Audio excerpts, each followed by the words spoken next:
नमस्कार दोस्तों, मैं सचिन सोनकर लक्ष्य लर्निंग 100 में एक बार फिर आपका स्वागत करता हूं। देखिए, आज हम लोग पढ़ेंगे चक्रवृद्धि ब्याज एवं साधारण ब्याज में।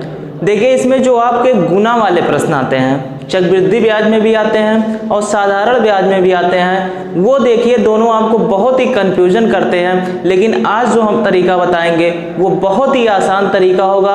और देखिए, साधारण ब्याज में भी गुना वाला प्रश्न बताएंगे और चक्रवृद्धि ब्याज में भी गुना वाला प्रश्न बताएंगे।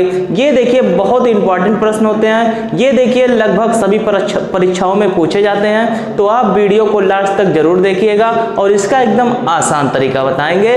तो आइए देखते हैं क्वेश्चन क्या है और इसका लगाने का तरीका क्या है। अब देखिए, यहाँ आपसे क्या कह रहा है, आपसे क्वेश्चन यहाँ पर लिखा हुआ है कि कोई धनराशि चक्रवृद्धि ब्याज से 15 वर्षों में दोगुनी हो जाती है, वह राशि कितने वर्षों में 8 गुनी हो जाएगी।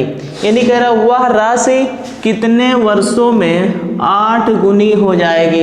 यानी आपसे यहाँ पे समय पूछ रहा है। तो यहाँ पे पहली चीज ये है, कह रहा कोई धनराशि चक्रवृद्धि ब्याज से 15 वर्षों में दोगुनी हो जाती है। आपको धनराशि नहीं पता है तो यहाँ पे सबसे पहले आप धनराशि को मान लीजिए 1, यानी धनराशि को हम क्या मान लेते हैं 1। कह रहा 15 वर्षों में दोगुनी हो जा रही है, तो यहाँ 1 माने हैं, तो 15 वर्ष में ये दोगुनी हो रही है, तो 1 का 2 गुना कितना होगा 2। ये हो गया। फिर 2 गुना हो रहा है, फिर आपका 15 वर्ष में 2 आया, फिर इसका आप 2 गुना कर दीजिए, यानी 2 का 2 गुना कितना होगा 4। फिर आपके वर्ष कितने लगेंगे 15, यानी 15 यहाँ 15 यहाँ। फिर आप जो 4 आया, फिर 4 का 2 गुना कर दीजिए, क्योंकि कह रहा 8 गुना आपको करना है, तो इसका जब एक बार और 2 गुना करेंगे तो 4 का 2 गुना जब करेंगे कितना हो जाएगा 8। फिर आपके कितने वर्ष लगेंगे 15। ये हो गया। अब यहाँ पे हमको 8 गुना करना था, तो हम 1 माने थे और ये 8 गुना हो गया।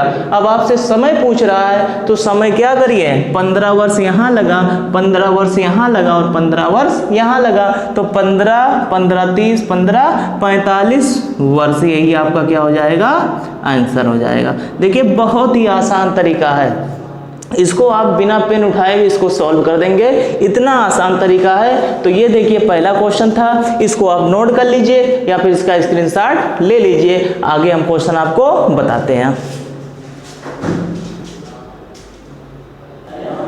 अब देखिए यहाँ पर एक क्वेश्चन हमने और लिखा हुआ है, ये क्वेश्चन भी आपको बता देते हैं। देखिए क्वेश्चन कह रहा है कोई धनराशि चक्रवृद्धि ब्याज से 6 वर्षों में दोगुनी हो जाती है, तो कितने वर्षों में 64 गुनी होगी। यानी हमको 64 गुना यहाँ पे करना है। पहले कह रहा है 6 वर्षों में दोगुनी हो जाती है, तो हमने 1 मान लिया, इसका 2 गुना हुआ 2 वर्ष, कितने लगे 6 वर्ष। फिर 2 का 2 गुना कर दीजिए, क्योंकि 2 गुना हो रहा है, तो 2 का 2 गुना करेंगे कितना होगा 4। फिर आपका वर्ष लगेगा 6। फिर 4 का 2 गुना करिए कितना हो जाएगा 8। फिर वर्ष कितने लगे 6। फिर 8 का 2 गुना करेंगे आपका कितना हो जाएगा 16। फिर वर्ष कितने लगे 6। फिर 16 का 2 गुना करेंगे कितना हो जाएगा 32। फिर आपके वर्ष कितने लगेंगे 6। हमको कितना गुना करना है 64, तो एक बार और यहाँ पे 32 का 2 गुना करना होगा। 32 का 2 गुना करेंगे कितना हो जाएगा 64। फिर वर्ष कितने लगेंगे 6। अब यहाँ पे कह रहा है कि कितने वर्ष टोटल लगे, तो टोटल वर्ष को क्या करिए आप इन्हीं को क्या करिए जोड़ दीजिए। तो 6 6 12 6 18 6 24 6 30 और 6 36, यानी 36 वर्ष, यही आपका आंसर हो जाएगा। देखिए बहुत ही आसान तरीका है, आप एक बार खुद से समझ लीजिए, उसके बाद बुक में जाइएगा, इस टाइप के क्वेश्चन आपको मिलेंगे, वहां से सॉल्व करिएगा, तो बहुत ही आसान तरीके से आपको इसमें कोई दिक्कत नहीं होगी, वहां से आप सॉल्व करेंगे। और आपसे अगर कह दें कि वीडियो आपको अच्छी लग रही हो और आपने हमारे चैनल को अभी तक सब्सक्राइब नहीं किया है, तो चैनल को सब्सक्राइब कर लीजिए, बेल आइकन को प्रेस कर दीजिए और अपने ज़्यादा से ज़्यादा मित्रों के पास शेयर कर दीजिए। इसके बाद देखिए हम अगला क्वेश्चन आपको बताते हैं। अब देखिए यहाँ पे हमने अगला क्वेश्चन लिखा हुआ है। ये क्वेश्चन देखिए क्या कह रहा है, कह रहा है कि कोई धनराशि चक्रवृद्धि ब्याज से देखिए यहाँ पर आपको एक चीज ध्यान देना होगा, यहाँ पे चक्रवृद्धि ब्याज से भी गुना वाला प्रश्न आता है और साधारण ब्याज से भी आता है। तो यहाँ पर जो हम ये बता रहे हैं, ये देखिए चक्रवृद्धि ब्याज से बता रहे हैं। आप लोग कंफ्यूज मत होइएगा, क्योंकि एग्जाम के समय आप लोग को बहुत कंफ्यूजन हो जाती है। अगर यहाँ पे चक्रवृद्धि ब्याज और साधारण ब्याज वाला पूछ लेता है तो आपको लगाने में थोड़ा कंफ्यूजन होता है, इसलिए आप ध्यान से पढ़िए। हम दोनों टाइप आपको यहाँ पे आज बताएंगे। कह रहा है कि 3 वर्षों में 3 गुनी, यानी 3 गुनी कह रहा है, तो आप एक मानिए, 1 का 3 गुना कितना हो जाएगा, 3 वर्ष कितने लगेंगे, 3 वर्ष। फिर आपका कह रहा है कितना गुना करना है, कि वह राशि कितने वर्षों में 9 गुनी होगी। तो यहाँ पे देखिए 3 गुना हो रहा है, तो अब की बार आपको यहाँ भी 3 का 3 गुना करना होगा, यानी 3 का जब 3 गुना करेंगे तो 3 त्रिका 9 गुना करना है, तो 9 गुना आपका आ गया। लेकिन यहाँ भी वर्ष आपके कितने लग रहे हैं, 3। तो यहाँ पे 3 और 3 6 वर्ष लगेंगे, तो यही आपका क्या हो जाएगा, आंसर हो जाएगा। बहुत ही आसान तरीका है, तो आप इसको नोट कर लीजिए या फिर इसका भी स्क्रीनशॉट ले लीजिए। अब इसके बाद देखिए हम साधारण ब्याज पे जो गुना वाला प्रश्न आता है वो भी आपको बताते हैं। किसी ने बड़ी कमाल की बात कही है, सोचने से कहाँ मिलते हैं तमन्नाओं के शहर, सोचने से कहाँ मिलते हैं तमन्नाओं के शहर, चलना भी जरूरी है मंजिल पाने के लिए। अब देखिए यहाँ पर जो हम अगला क्वेश्चन बता रहे हैं वो देखिए साधारण ब्याज का है। आपको देखिए अगर कंपटीशन फाइट करना है, कंपटीशन को बीट करना है, तो आपको कड़ी मेहनत करनी होगी। इसके लिए आप अच्छे से पढ़ाई करिए और एक एक टॉपिक को क्लियर करिए। अब आइए देखते हैं साधारण ब्याज पे आधारित ये गुना वाला प्रश्न। तो देखिए यहाँ पर आपका सीधा सीधा क्वेश्चन में दिया रहेगा, कहेगा यदि कोई धनराशि साधारण ब्याज, यानी यहीं से आप पता कर लीजिएगा कि चक्रवृद्धि ब्याज वाला गुना वाला प्रश्न है कि साधारण ब्याज वाला। तो यहाँ पे आपकी बार कह रहा है साधारण ब्याज से 5 वर्षों में 2 गुनी हो जाती है, तो वह राशि कितने वर्षों में 4 गुनी हो जाएगी। यहाँ देखिए आपको क्या क्या दिया हुआ है, इसके लिए देखिए एक कॉन्सेप्ट होता है, वो कॉन्सेप्ट आप ध्यान से देख लीजिए। देखिए एक कॉन्सेप्ट होता है आपका, यहाँ पे समय दिया है, तो एक समय होता है T1 बटा T2, यानी 2 समय दिया रहता है। उसके बाद 2 बार गुना भी दिया रहता है, तो N1 बटा N2।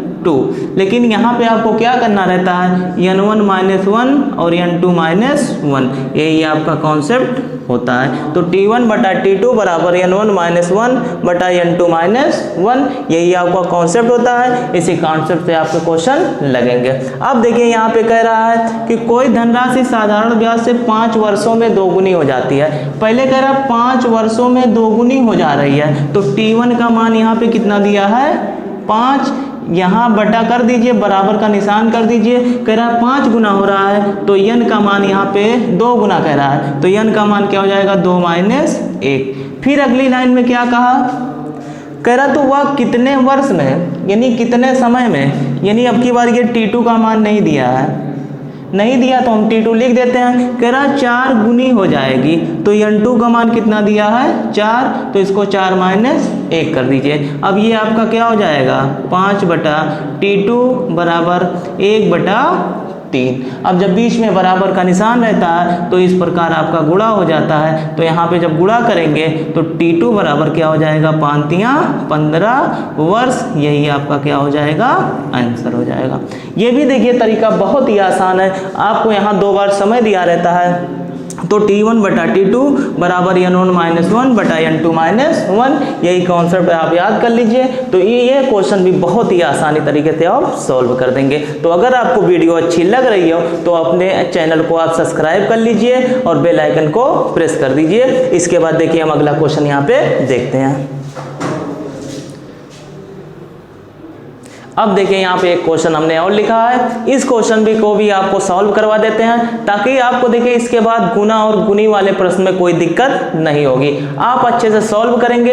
ये देखिए लगभग सभी एग्जाम में क्वेश्चन आते हैं। आप कोई भी एग्जाम दीजिए, यूपीपी, रेलवे, बैंकिंग, नेकपाल, यानी कोई भी एग्जाम दीजिए, टेट, सीटेट, सुपर टेट, ये देखिए हर जगह क्वेश्चन पूछे जाते हैं। तो इसको ध्यान से आप लोग पढ़ लीजिए और इसको नोट कर लीजिएगा ताकि इसके बाद आपको दोबारा इसके पढ़ने की जरूरत जरूरत ना हो। अब देखते हैं इसमें क्वेश्चन क्या है। कह रहा है यदि कोई धनराशि साधारण ब्याज से 15 वर्षों में 3 गुनी, 15 वर्ष की बात कर रहा है तो यहाँ पे 15 लिख देते हैं, और 3 गुनी कह रहा है तो 3 माइनस 1। फिर कह रहा अगली लाइन में तो वह राशि कितने वर्ष में 5 गुनी होगी, यानी कितने वर्ष में, तो T2 का मान नहीं दिया हुआ है, कह रहा है 5 गुनी होगी तो 5 माइनस 1। अब यहाँ पे क्या होगा 15 बटा T2 बराबर 3 में से 1 गया 2 बटा 4। देखिए 2 से ये 4 कटेगा, 2 दूना 4। अब यहाँ पे आपका क्या आ गया 1 आ गया। तो इसके बाद यहाँ पर हम इसको इस प्रकार भी लिख सकते हैं, नहीं तो आपको यहीं सॉल्व कर दीजिए, इसका गुणा इसमें कर दीजिए, इसका गुणा इसमें कर दीजिए। तो 1 का गुणा T2 में करेंगे तो आपका T2 हो जाएगा, इसका गुणा जब इसमें करेंगे तो 15 दूना 30 वर्ष, ये आपका क्या हो जाएगा आंसर हो जाएगा। तो देखिए बहुत ही आसान तरीका है दोस्तों, इसको आप सीख लिए होंगे तो आप इसको नोट कर लीजिए और इसको आप अच्छे से किताब में क्वेश्चन ढूंढ के सॉल्व करिएगा, तो उम्मीद है बहुत अच्छे से इसको सॉल्व करेंगे। आज का देखिए ये हमारा यही टॉपिक था, गुना और गुनी वाले प्रश्न। क्योंकि देखिए हर वीडियो में हम देखिए अलग टाइप के क्वेश्चन आपको पढ़ाते हैं, यानी क्वेश्चन ज़्यादा इसलिए नहीं करवाते हैं ताकि आपको देखिए कन्फ्यूजन ना हो, यानी जितने भी टाइप के क्वेश्चन बताते हैं वो सारा टाइप आपका क्लियर रहे ताकि आपको दोबारा पढ़ने की जरूरत ना पड़े। तो इसको आप अच्छे से देख लीजिए और बुक में जाइएगा, इस टाइप के क्वेश्चन ढूंढिएगा तो आपको जरूर मिलेंगे, वहां से सॉल्व करिएगा तो बहुत ही अच्छे तरीके से आप इसको सॉल्व करेंगे। इसी के साथ धन्यवाद।